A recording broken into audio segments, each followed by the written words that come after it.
The moment it happened, I was tired. Not the kind of tired that a good night's sleep fixes. I mean bone-deep, soul-heavy tired. I had spent the entire morning driving between 3 construction sites where 2 of my new branch renovations were running behind schedule. My phone had not stopped ringing since 6 in the morning. My coffee had gone cold before I could finish it. And somewhere between the 3rd site visit and the drive back into the city, I had made a quiet decision to stop at Branch 7, one of my busiest restaurant locations, just to eat a proper meal and observe the floor without anyone knowing who I was. I did that sometimes, called it a ground check, walk in like a regular customer, see what is really happening when the boss is not watching. I was wearing a gray hoodie, dark jeans, and worn-out sneakers. I had not shaved in 3 days. I looked like a man who had spent his morning in dusty construction sites, because I had. I walked through the glass doors at 1:30. The lunch crowd was thick, every table buzzing. The smell of grilled meat and fresh bread hit me immediately, and my stomach responded with genuine gratitude. I spotted an empty table near the window and started moving toward it. That was when I heard him. "Excuse me." The voice was sharp and public, designed to carry. I turned around. A man in his mid-30s stood 3 feet away, arms crossed, chin lifted. His name badge read manager, Cole. He was looking at me the way people look at something they have stepped in. "This is a fine dining establishment," he said, loud enough for the nearest 4 tables to hear. "We have a dress standard here. You clearly don't meet it." I blinked. "I'm sorry." "I need you to leave." He took a small step toward me, lowering his voice just enough to make it feel like a threat rather than a request. "Before I have to make this uncomfortable for everyone." I looked around. Forks had stopped moving. A woman at the nearest table was staring at her plate so hard I thought it might crack. 2 men in suits at the far end were watching with open amusement. I said very calmly, "I'd just like a table." Cole turned his head slightly and gave a small nod. 2 security guards materialized from the side entrance with the efficiency of people who had done this before. They did not grab me, but they positioned themselves close enough that the message was clear. I was walked to the door. My hand was on the glass when Cole called out behind me, "Better luck finding somewhere more your speed." Someone laughed, a short, sharp sound quickly swallowed. I stepped outside into the afternoon sun. I stood still for a moment, breathing slowly. Then I reached into my pocket, pulled out my phone, and took a steady photograph of the Branch 7 entrance sign. After that, I typed one message, to my assistant, James, and hit send. "Branch 7, I need everything documented, starting now." I did not go home that night. I sat in my car in the parking lot across the street from Branch 7 and I wrote, not angry words, just facts. Time, location, sequence of events, the manager's name badge. Cole. I have a small brown notebook I carry everywhere. It started as a habit from my early days when I could not afford mistakes. You write things down, they cannot disappear on you. After I had written everything from Saturday, I closed the notebook and made myself go home. I slept poorly. Sunday morning, I was back. I arrived at 10:30, parked in the same spot and watched. Not with bitterness, with attention. There is a difference. In the space of 2 hours, I saw Cole turn away an elderly couple. The man was wearing a clean tracksuit and the woman had a church hat on. Cole came to the entrance, spoke briefly, and pointed away. The woman looked like she had been slapped. They shuffled back to their car. 20 minutes later, I saw a food delivery driver enter through the side door. Cole followed him in and came back out ahead of him, clearly having said something. The driver stood outside with his shoulders pulled inward, staring at the ground. I wrote all of it down. Then something unexpected happened. A young woman in a server's uniform slipped through the side door and walked quickly toward my car. She looked nervous. She was holding a takeaway cup. She knocked on my window. I opened it. "I recognized you from yesterday," she said quietly, like the words cost her something. "I am sorry about what happened. I was embarrassed to be standing there." She held out the coffee. "It's on me. I made it myself." I looked at her name badge. Jade. Thank you, Jade, I said. She glanced back at the restaurant. You should report him. He does it every weekend. Anyone who doesn't look expensive enough. I took the coffee. It was perfectly made, strong, no sugar, exactly right. I am reporting him, I said. I promise you that. She nodded and went back inside. I took a slow sip and opened my laptop. I pulled up my corporate email, the one only 6 people in the company had direct access to. Sitting at the top of my unread messages was the weekly branch report from Branch 7's regional supervisor. Her name was Angela. She reported everything as running smoothly. By Monday morning, Cole had made my job significantly easier. He had posted a video on his personal social media account. I only know this because James, my assistant, monitors public mentions of all our branch locations as part of routine communications work. He sent me a screenshot at 7:45 in the morning with a single line beneath it. You will want to see this. In the video, Cole was sitting in what looked like his car, speaking directly to the camera with the casual confidence of someone who believes they are winning. He described, with visible enjoyment, throwing out a man who had wandered into his restaurant looking like he had just finished digging a ditch somewhere. He laughed at his own description. He said that his job was to protect the atmosphere his restaurant had worked hard to create. His restaurant. The video had collected several hundred approving comments by the time James found it. Some from friends, some from strangers who found it relatable. A few laughing emojis from someone whose profile showed they worked in the same region. But here is what Cole did not know. The moment content like that enters the digital world, it does not stay where you put it. Food blogger communities, industry watchdog groups, local review forums, these spaces are fast and they are connected. By midday, the video had been screenshotted and shared in 3 different local food communities. Someone had started a thread. Someone else had tagged a journalist. I watched all of this from my office chair, without touching any of it. That same afternoon, I called my legal advisor, a sharp and careful woman named Ruth, and I said to her, I want a full compliance audit of Branch 7. HR records, incident logs, customer complaint history, staff conduct files. Everything from the past 2 years. Ruth said, How quickly? As quickly as it can be done properly, I said. I do not want speed, I want it thorough. She called me back 4 hours later with the preliminary results. She said, Daniel, there is more here than one rude manager. I said, Tell me. She did. The audit had flagged 3 separate customer removal incidents at Branch 7 in the past 14 months. All 3 had been reported internally by staff members. None of the 3 reports had ever been escalated. They had all been closed, signed off, and archived by the regional supervisor. By Angela.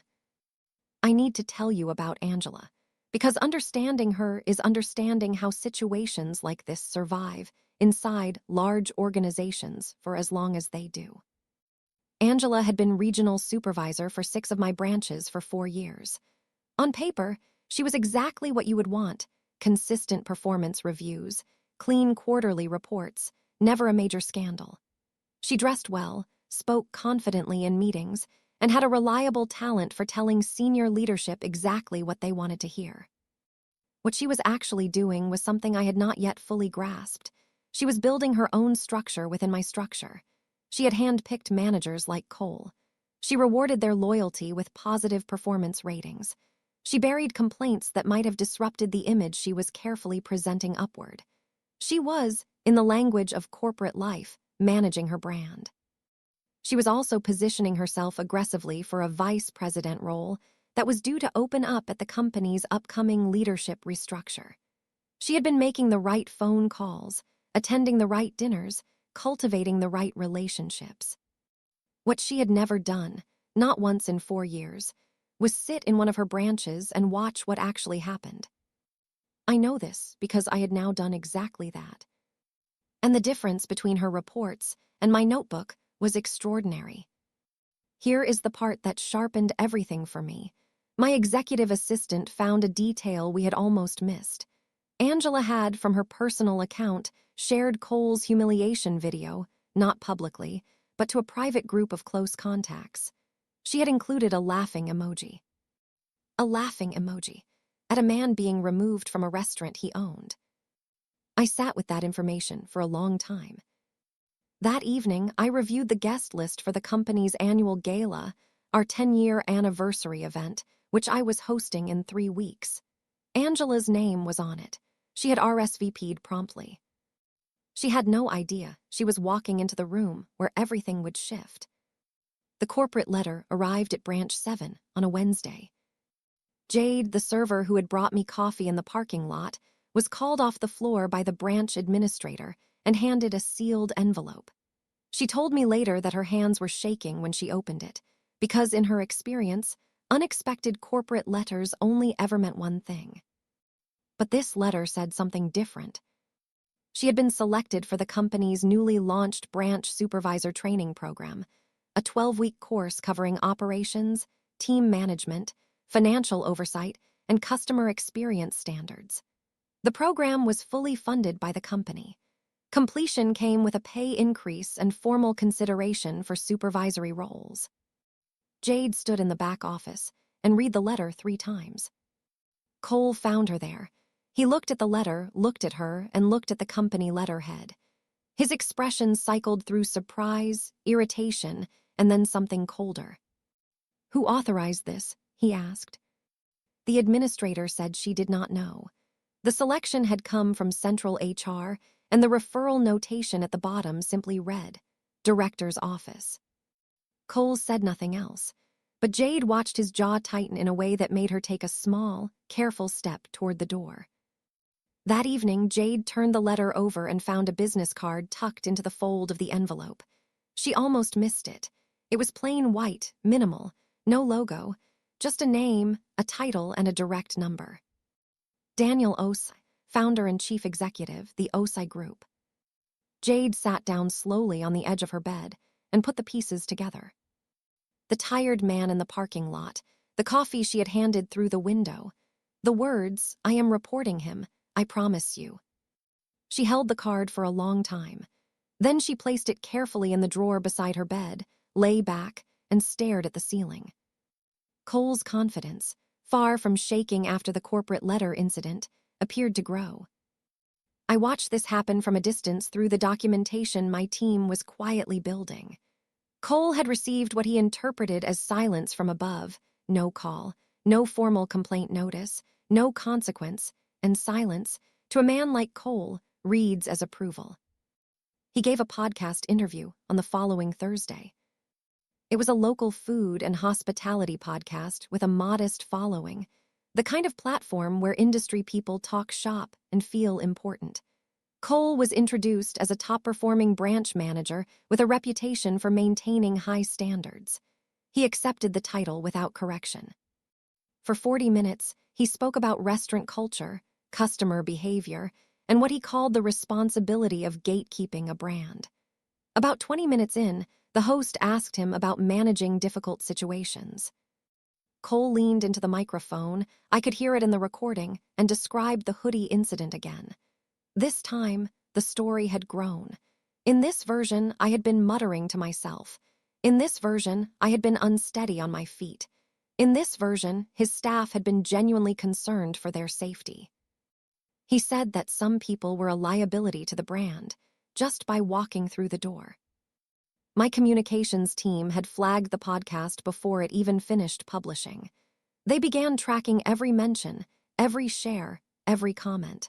By Friday morning, the episode had been clipped and posted to 4 different social media platforms. I listened to the full 40 minutes alone. I listened to the part where he called me a liability. I rewound it. I listened again. Then I called my PR director, a steady and experienced woman named Fiona. I said, "Fiona, I want the gala announcement released this week, early, and I want my photograph on the press release, a proper headshot, my name on the headline." She said, "That's ahead of schedule." I said, "I know." The press release went out on a Friday afternoon. It was clean, professional, and precisely worded. Daniel Osai, founder and chief executive of the Osai Group, will host the company's 10-year anniversary industry gala, and beside those words was my photograph. A professional headshot. Clear, direct, unambiguous. Fiona had done excellent work. The release went to food industry publications, local business press, 3 lifestyle magazines, and the company's own channels. By Friday evening, it had been picked up and republished in 7 places. Sometime Saturday morning, someone in a local food community group connected the dots. They posted my photo alongside a screenshot of Cole's podcast clip. They did not write much, just, "Is this the same man?" The thread moved quickly. People who had seen the podcast clip, people who had read comments about the original video, people who simply enjoyed the mathematics of irony, they all arrived at the same conclusion within the space of about 2 hours. By Saturday afternoon, the thread had been shared outside the group. By Saturday evening, it had reached food journalists, industry commentators, and several accounts with large followings who specialized in exactly this kind of story. Cole's podcast episode surged in listeners, not for the reason he had imagined. I was told that his phone began ringing at around 4 in the afternoon, and he stopped answering it by 5. Angela rang him at 5:30. I know this because one of my board members, my co-founder and oldest friend, a careful, principled man named Marcus, received a call from Angela that same evening. She was not calling to update him on the situation. She was calling to ask him, quietly and with great delicacy, whether he felt that I had perhaps been handling the recent media attention in a way that was becoming a distraction from the company's core reputation. Marcus listened patiently. He said very little. Then he ended the call, opened his phone's recording function, which he had activated 30 seconds into the conversation, and forwarded the audio file directly to me. Angela moved fast. I will give her that.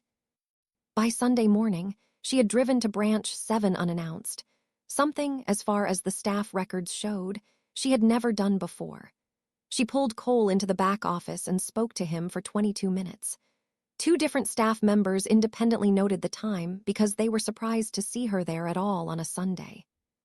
What came out of that meeting was a public statement, posted from Cole's professional profile, which described the incident as a genuine misunderstanding around dress code communication and expressed sincere regret for any discomfort caused. It was carefully worded. It gave nothing away. It was the product of someone who knew exactly how to construct language that looked like an apology without actually containing one. Cole had not written a word of it. I had a feeling about this from the sentence structure alone, confirmed later when a staff member told us he had been sitting with his arms crossed and his phone face down while Angela typed beside him. What Angela did not know was that the statement made things worse, not better. The public had already aligned against the narrative. The carefully managed apology felt because it was constructed. Comment sections filled with people pointing out what was missing from it. And the recorded phone call she had made to Marcus was now sitting in a folder on my desk, alongside every other document we had collected. On Monday morning, I had Ruth send a formal meeting request from the board's office to Angela. Subject line, conduct and performance review. I was told she read it 3 times before she replied to confirm. She walked into the boardroom on Tuesday prepared, polished, and carrying a leather notebook she did not open once. On the table in front of me was a plain manila folder. I slid it toward her without speaking and watched her open it. Inside were the 3 buried complaint reports, the shared video with her emoji, the recorded phone call, and the regional incident log she had approved and closed. She looked up at me. I placed a single sheet in front of her, her resignation letter, already drafted, already dated. The room was very quiet. She signed it, stood up, straightened her jacket. At the door she turned and said, steadily, "You do not know what Cole has actually been doing in that branch, Daniel. Ask your audit team to look harder." Then she left. I had already asked. Before Angela even sat down in that boardroom, Ruth's audit team had been inside Branch 7's financial records for 5 days. What they were finding, they had been reporting to me in careful, measured language that nonetheless carried an unmistakable weight. Branch 7 had been bleeding money for nearly 18 months. Not dramatically, not the kind of bleeding that sets off immediate alarms, but quietly, steadily, in small amounts distributed across categories that were easy to overlook individually. Wastage, supplier adjustments, spoilage write-offs, petty cash variance. The kind of line items that make sense in a busy food operation and therefore rarely get scrutinized closely. Ruth's team scrutinized them closely. The pattern, once visible, was very clear. Money was being siphoned, a modest amount each week, totaling over 18 months, a figure that made me sit very still when I read it. Cole had not been working alone. There was a second person in the accounts processing role, a man named Greg, who had been adjusting records with enough skill to pass casual review. Greg had received a series of unexplained cash deposits into a personal account over the same period. And Angela had known. Not in the explicit, documented sense of a written instruction. But the audit trail showed that Angela had reviewed Branch 7's variance reports quarterly, had noted the discrepancies in her own working notes, notes the team found in a shared drive folder, and had chosen, on each occasion, to close the review without escalation. She had used this knowledge to keep Cole compliant and loyal. It was leverage, simple and effective. Meanwhile, something else was developing. Jade had been approached by a journalist who was writing about the viral story. She had almost agreed to speak, then called the HR ethics line instead, worried about doing something that might damage any investigation. Her report landed in a folder that was already very full. And that evening, one of the 3 staff members Angela had previously pushed out of Branch 7 called Jade directly. "They tried to silence me too," she said, "but I kept every email." The annual gala was held on the second Friday of the following month. 500 guests. A converted warehouse space in the city center, dressed in clean lines and warm light. A genuine celebration of 10 years of something I had built from nothing. I arrived early. Not to make an entrance, I have never been interested in entrances, but because I am always early when something matters to me. I walked the room before the guests arrived, checked the place settings, spoke to the kitchen team, and thanked the event staff individually. By the time guests began filing in, I had found my rhythm. The room filled with investors, industry peers, long-term suppliers, local business leaders, and a number of journalists. It was warm and genuinely lively in the way these evenings sometimes are when the occasion is real rather than manufactured. Angela was not there. Her name had been quietly removed from the guest list. Cole was there. I had not removed his name deliberately. His invitation had been issued months before, through the standard management channel, and pulling it would have drawn attention I did not want before the evening had served its purpose. I had told no one he was coming except Marcus, who simply nodded and said, "Let him come." I did not see Cole arrive, but I saw the moment he saw me. I was crossing the room, shaking hands, when I noticed a stillness in the far corner. I looked over. Cole was standing with a glass held in both hands, staring at me the way people stare when the world has just reorganized itself in front of them. I held his gaze for 1 second. Then I looked away and continued my conversation. Later, I was told that Angela, sitting at home, having watched the gala's live social media coverage, tried to call Cole 4 times that evening. He did not answer a single one. I was at the podium by 8 o'clock. The room settled. I do not use notes when I speak. I never have. I find that when you know what you believe, you do not need notes. I spoke about the origin of the Osai Group, the single failing diner I had purchased at 26 years old with money I had borrowed against the only asset I owned, which was a second-hand van. The investors who had told me, with great patience and great condescension, that I did not understand the restaurant business. The first year, when I had cleaned the kitchen floor myself at midnight because I could not yet afford a late-shift cleaner. I spoke about what I had wanted to build, not just a profitable business, but the kind of place that made people feel welcome. That part was not incidental. It was the point. It had always been the point. Then I announced 3 new company initiatives. The first was a customer dignity charter, a formally written commitment to how every person who walked through our doors deserved to be treated, regardless of what they were wearing, what they looked like, or where they had come from. It would be displayed in every branch. Staff would be trained on it. Violations would carry real consequences. The second was a staff empowerment program, a structured path for frontline employees to raise concerns, access development opportunities, and be promoted based on merit rather than managerial favor. The third was a zero-tolerance conduct policy, written into every management contract, backed by immediate termination clauses. The room was quiet as I outlined each one. I did not mention Branch 7. I did not mention Cole. I did not mention Angela. I did not need to. At the end, I said, some of what drove these decisions I learned recently, not from a report, from standing in one of my own restaurants and watching. I looked out across the room. The view from the floor, I said, is very different from the view in this room. I did not look at Cole as I said it. I did not need to do that either. Cole's termination meeting was held on the Monday after the gala. He had been told it was a standard compliance review, the kind of language that sounds bureaucratic enough to produce more confusion than alarm.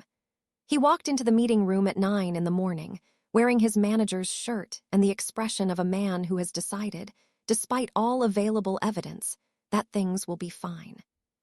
They were not fine. Across the table sat myself, 2 board members, Ruth, and our head of HR, a methodical, fair-minded man named Patrick. On the table between us and Cole was a printed folder. Inside it were the fraud audit findings, Greg's financial records, the 3 buried staff complaints, the podcast recording, the social media video, and a transcript of the podcast episode with specific sections highlighted in yellow. Cole looked at the folder. He had clearly prepared a version of events on the way over. I could see it in the way his mouth opened slightly, ready to begin. But Patrick spoke first, walking through each document with careful, neutral language, and with each item the prepared version became visibly less useful. When Patrick finished, Cole said, "I want to speak to a lawyer." Patrick said, "You are welcome to do so. This meeting can pause." Cole looked at me. I think he was hoping I would say something, offer a softening, a negotiation, a human moment that he could use as an exit. I did not speak. The meeting resumed after a 30-minute pause during which Cole made 2 phone calls. He was walked through his termination, the fraud referral to the relevant authorities, and the process that would follow. When it was done, he stood and collected his jacket. I stood too. He was at the door when I said, quietly, not cruelly, simply honestly, "For what it's worth, Cole, I only came in for lunch." He did not turn around. 2 security staff escorted him out of the building at 12:45. The lunch crowd at Branch 7 was at its peak. Several regular customers watched him carry his box to the car. Jade watched from behind the counter. She did not cheer or smile. She just exhaled slowly, like something heavy had finally been put down.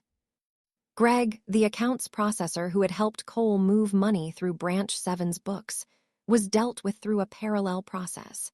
He was suspended pending investigation the same Monday Cole was terminated, and the case was formally referred to the fraud unit within the week. Greg cooperated almost immediately. I think he had been waiting for it to end. Ruth said she had seen this before people who participate in something like this because they feel they cannot get out of it, and who experience the investigation as a kind of relief. I do not say that to excuse him. The harm was real, and the process was what it needed to be, but I noted it. The total amount taken from Branch 7 over 18 months was significant. Not company ending, not even branch closing, but significant enough that it had quietly distorted performance data, influenced hearing decisions, and allowed Cole to present an inflated picture of branch efficiency to Angela, who had used that picture to support her own upward narrative. The whole structure had been built on a deception that everyone within it had agreed, in their different ways, to maintain. I spent a full morning reading the complete audit report, not to punish myself with it, but because I believe that understanding a failure completely is the only honest response to it. I had trusted a regional structure that was not working. I had accepted clean reports without verifying them. I had, in my growth and in my busyness, stopped doing ground checks as often as I once had. The Saturday I walked into Branch 7 in a gray hoodie was not an accident of fate. It was the natural consequence of a leader who had drifted too far from the floor. I wrote that in my notebook, not as punishment, as a reminder. Then I turned the page and started thinking about what came next. Jade accepted the branch supervisor position on a Tuesday morning. She had called the direct number on my business card the week before, not to discuss the job, but to ask whether it was appropriate to accept it. She was worried it looked like she was being rewarded for knowing who I was. She said this plainly, without embarrassment, and I appreciated that about her enormously. I told her she was being considered because of what 3 separate people who worked alongside her had said in HR interviews, and none of those 3 people knew I existed when they said it. I told her the offer had nothing to do with a parking lot and a cup of coffee. She said after a pause, "All right then, yes." Her first week was not easy. Branch 7 had been through a great deal in a short time, and the staff were tired and uncertain. Jade held a team meeting on her very first morning, not to give a speech, but to ask questions. She asked each person what they needed to do their job well. She wrote the answers down in a small notepad. Someone mentioned later that she looked very focused doing this, like she was taking every word seriously. She was. Her second act as supervisor was to contact the HR department with 2 names, 2 of the former staff members who had been quietly displaced during Angela's time. She asked whether there was a formal process for reconsidering their cases. Patrick called me about it. He said, "She has been in the role for 4 days." I said, "Process it." Both employees were offered their positions back within the month. One accepted immediately. The other took 2 weeks to consider, understandably, and then accepted as well. The branch, slowly, began to breathe differently. 3 weeks after Cole's termination, the story broke nationally. Not from anything I released. From the thread that had already been building, the food bloggers, the podcast clip, the press release photo, the dots that thousands of strangers had already connected. It all consolidated into a single moment when a national newspaper ran a full-feature piece. The headline was straightforward. Branch manager fired after humiliating diner who turned out to be the franchise owner. The piece was accurate, measured, and well-sourced. It described the incident clearly, quoted industry commentators, and included a statement from the OSI Group's communications team confirming the termination and outlining the new conduct policies.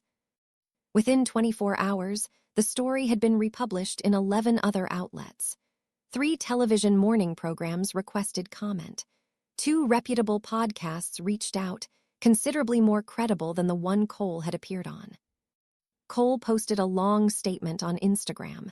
It framed him as a victim of overreaction and mob mentality. The comments were not sympathetic. Within a day, the post had been screenshotted and dissected by multiple accounts.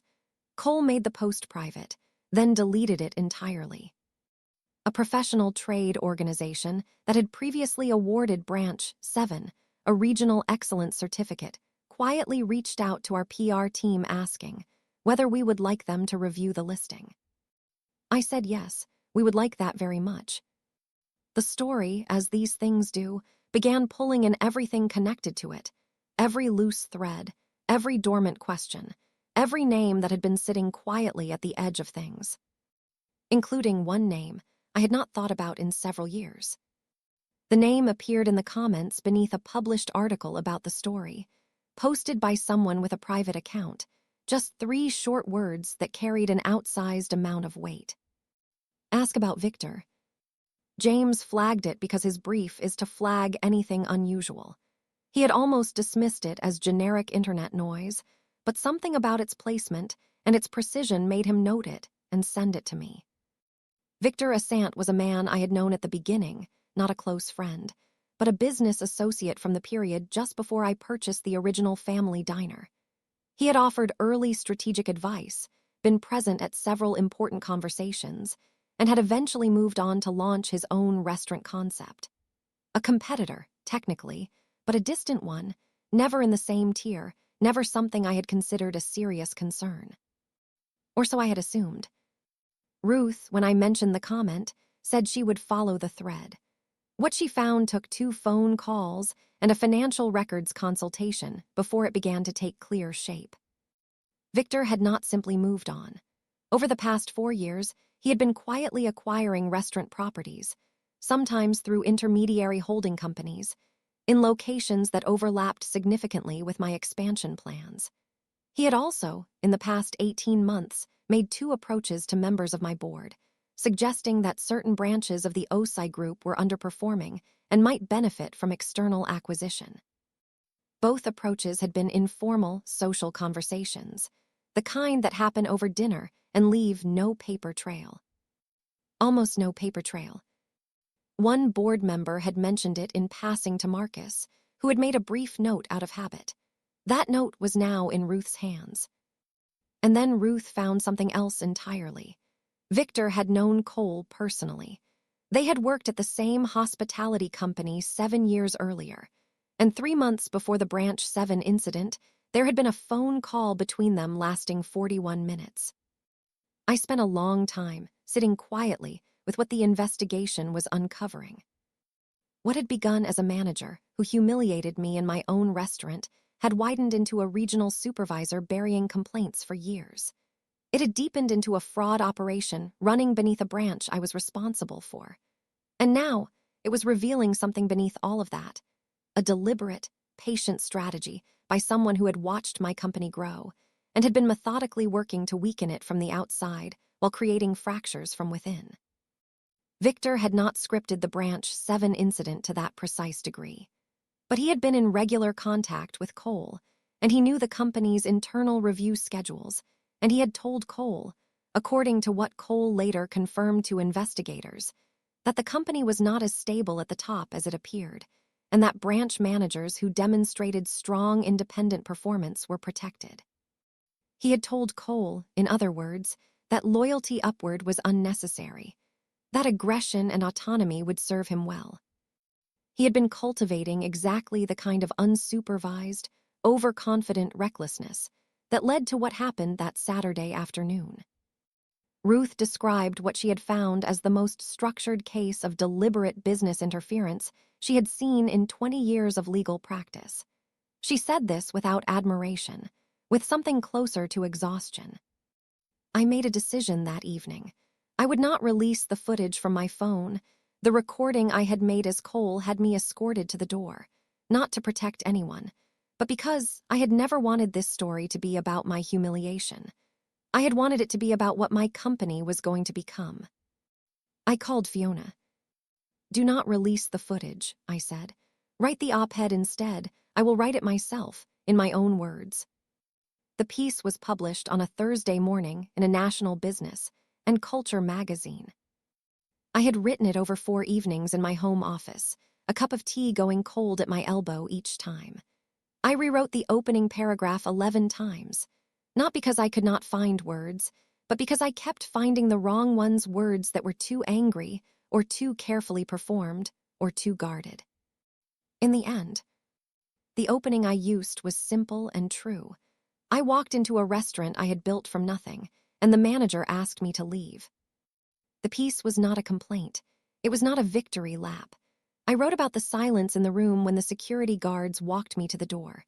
I wrote about Jade and the coffee through the car window. I wrote about sitting in the parking lot with a small notebook, not from revenge, but from a deep professional obligation to understand what was actually happening in a business I was responsible for. I wrote about what it feels like to be judged entirely by your appearance before you have spoken a single word. I wrote about how that experience is not unique to me, that for many people, it is simply a recurring feature of ordinary life, unremarkable and unrecorded. I wrote about the kind of culture a company can build accidentally when it stops paying close enough attention. I did not name Cole. I did not name Angela. I referred to Victor's situation only as an external matter currently under legal review. The piece was shared 3 million times in 48 hours. Chief executives posted it in company newsletters. Business school professors assigned it in ethics courses. A community organizer in another country shared it with the words, "This is about all of us." Fiona said she had never seen organic reach like it in her entire career. I read comments for the first hour after publication. Then I put my phone down and went for a long walk. I came home from that walk to a notification I had not expected. Someone had commented beneath the published piece with a message that was short, addressed personally, and stopped me completely. My father built a small restaurant in this city 30 years ago. What you described, it happened to him too, before he was pushed into selling. I think I know who you are, Daniel. E. O. Simensa. I read the name 3 times. O. Simensa, my mother's family name, carried forward after marriage. The name my sister had taken and in the years of our silence had kept. Erica. We had not spoken in 4 years. The distance between us had grown from a dispute about money, specifically, about the price I had paid our parents for the original family diner when their health had declined and they could no longer run it themselves. Erica had believed I had paid them less than the property was worth. She had believed I had used their trust in me as a son to benefit myself financially. That accusation had broken something between us that had never fully healed. I sat at my desk for a long time without moving. Then I sent her a direct message. 1 sentence, "Can we talk?" She replied within the hour, "Yes." We spoke by phone for nearly 2 hours that first evening. It was difficult and careful and absolutely necessary, the way conversations between people who love each other and have genuinely hurt each other always are. Near the end, Erica said, quietly but precisely, "Daniel, I need to show you something. I found documents in Mum and Dad's files from the time of the sale. I think someone interfered with the valuation. I think someone manipulated the number before it ever reached you." I felt something shift very quietly in my chest. "Send me everything you have," I said. "Every single page." The documents Erica sent arrived the following morning in a large digital folder, carefully scanned and labeled in her handwriting.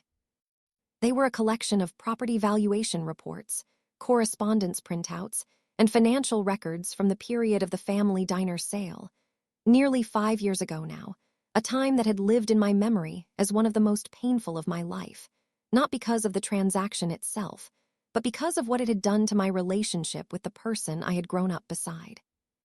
Ruth reviewed the documents within a single day. What she found was methodical and, once fully visible, quietly devastating.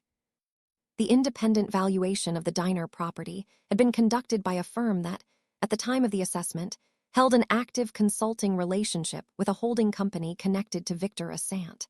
The valuation figure had come in notably below what comparably sized properties in the same location had sold for during the same period.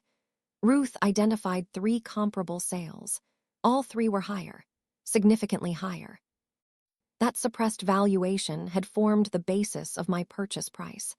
I had paid exactly what the assessment said was fair, because I had believed the assessment was genuinely independent. It had not been independent. Victor had arranged, through his consulting relationship with the valuation firm, to have the figure artificially reduced. A lower sale price would leave me with less capital to reinvest in the early years, constraining my growth at its most critical stage, and would simultaneously create the family wound that might destabilize me personally when I was most vulnerable. He had not been watching from a distance. He had been inside the very beginning of everything. I called Erica back immediately and told her everything Ruth had found. I told her what it meant about the sale, about the price, about what I had genuinely believed I was paying and why. The silence that followed lasted several seconds. Then Erica said, in a voice that was very quiet and very steady, "Then we have been angry at each other for someone else's crime." Victor moved quickly once he sensed the investigation closing in. Within days of Ruth's findings reaching the formal legal brief stage, he made his boldest play yet. He approached 2 of my board members directly, not through informal dinner conversation this time, but with a structured written proposal. He offered to acquire 3 of my branches that he had identified as having recent operational difficulties. The proposal was financially structured, presented professionally, and accompanied by a letter framing Marcus and me as distracted by media obligations at the expense of core business performance. He had financial backers. He had a proposed timeline. He had been preparing this move for a considerable period. What he did not have was current knowledge of the company's internal legal architecture. 6 months prior, for reasons entirely unrelated to Victor, simply as part of sound long-term governance, I had worked with Ruth and the full board to restructure the shareholder agreements across all branches. The new structure required complete board consensus, plus a formal 30-day consultation window, before any branch could be considered for external acquisition. It had been a routine protective measure, standard practice for a company at our stage of growth. It made Victor's proposal legally impossible to action without the unanimous cooperation of every board member. Victor had either not known about this change or had calculated that he could move quickly enough to outpace it. Either way, the proposal arrived in a room that already knew his full history. Marcus convened an emergency board meeting. I attended in person. Victor's acquisition proposal was placed on the table.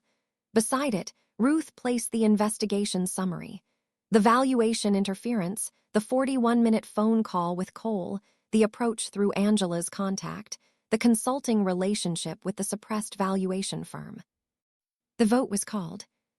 Full board confidence in current leadership. New charter passed without a single objection. Victor's proposal rejected unanimously. His legal team filed a defamation suit the following morning. Ruth read the filing carefully. She allowed herself a small, measured smile. "Discovery," she said simply, "will be extensive." The legal process moved with the particular slow confidence of something that already knows the outcome. Victor's defamation claim collapsed before it ever reached a courtroom. The discovery process required him to produce communications, financial records, and consulting agreements that he had clearly hoped to keep buried permanently. Once those documents were visible to both legal teams, his own lawyers advised him, I was told, in the most direct language available to lawyers, to settle without delay. He settled. The terms included full financial restitution calculated against the suppressed valuation, measured by Ruth's firm against the actual comparable sales from the original period of the family diner transaction. That money went directly into my parents' estate, which now benefited both Erica and myself equally. Victor also agreed to a formal cessation of all competing activity involving properties within the areas covered by our expansion plan. He did not apologize. I had not expected him to. Greg, the Branch 7 accounts processor, completed his cooperation with the fraud investigation and received a reduced penalty in return. Full restitution was ordered from both him and Cole. Cole faced separate criminal proceedings and ultimately pleaded guilty, receiving a community service order and a formal restitution requirement.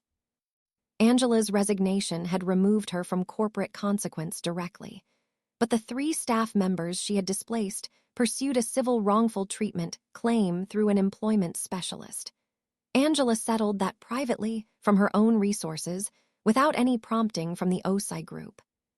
The trade organization formally revoked Branch 7's previous Excellence Award. Without any suggestion from us, they reissued it to a competitor, one that Jade, in her very first month as supervisor, had mentioned she admired specifically for its staff culture. I had not arranged that detail. When Fiona told me about it, I sat back and felt, for the first time in a long time, that something had landed in exactly the right place. Erica and I met in person on a Sunday afternoon. Not in a restaurant, neither of us suggested one, which I think said something true about both of us at that moment. We met at the original family diner, which I had kept open and quietly subsidized since our parents had stepped back from it. I had never redeveloped it. I had never resold it. I had simply continued running it, kept the same staff, kept the kitchen producing the same things our mother had always made. Erica had not known any of this. She walked through the door and stopped.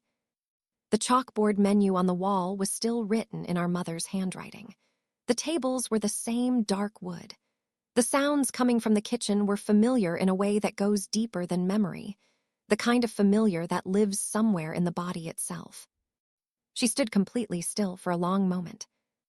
Then she walked to the table by the window, the one we had always chosen as children, because our mother had said, every single time, that it was important to watch the world going past. We sat for 4 hours. Not everything was resolved that afternoon. 4 years of hurt does not dissolve in a single conversation, no matter how good the reason for it to begin dissolving. But we were honest with each other, and we were fully present, and we did not look away from the parts that were difficult. Before we left, Erica walked to the counter and asked the young server, a man who had worked there for 2 years and knew nothing of our history, for 2 of the coconut biscuits that had been on the menu since before either of us was born. She brought them back to the table, placed one quietly in front of me. Then she reached into her bag and set a photograph on the table between us. It was me, at 19 years old, standing behind this very counter, holding a hand-painted sign that read, Grand Opening. On the back, in our father's careful handwriting, this boy will feed the world. The morning show interview aired on a Tuesday. I had agreed to it on one condition, that Jade came with me, not as background detail to my story, but as a person with her own story to tell, told in her own words. The production team had pushed back on this gently at first, suggesting the narrative focus should remain on the central arc. I told them, with equal gentleness and complete firmness, that the central arc was incomplete without her. They agreed. We sat side by side on a clean, well-lit set. Jade wore a dark blazer and the composed expression of someone who had spent the past several weeks learning to carry responsibility without allowing it to crush her. She was, in every observation I made that morning, exactly the person I had assessed her to be from the moment she knocked on a car window with a cup of coffee she had made herself. She spoke about what it had been like to work inside Cole's management culture.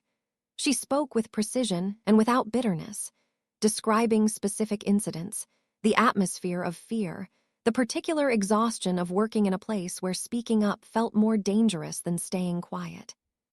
She spoke about the coffee through the car window. The studio audience laughed, warmly, genuinely, the kind of laughter that breaks tension and brings people together all at once.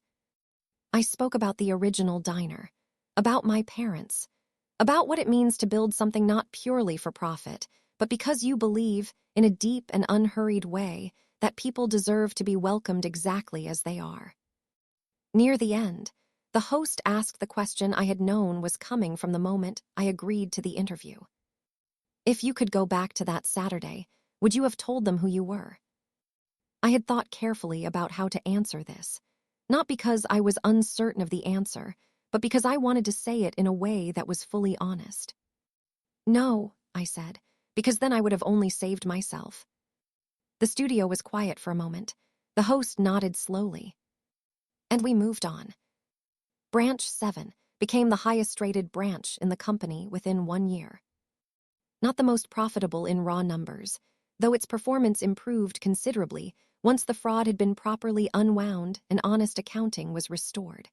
The highest rated by the measure I had come to trust above almost all others, staff satisfaction score, combined with customer return rate. Those 2 numbers, tracked with genuine honesty, tell you more about the health of a business than almost any other metric available. Jade ran it with the careful, curious attention of someone who understood at the deepest level that management is not about authority. It is about listening. Her small notepad became something of a running affection among the staff, the kind of in-joke that is also, underneath, a form of deep respect. Both reinstated employees were promoted within 8 months. One of them now leads her own training cohort for new staff across 3 branches.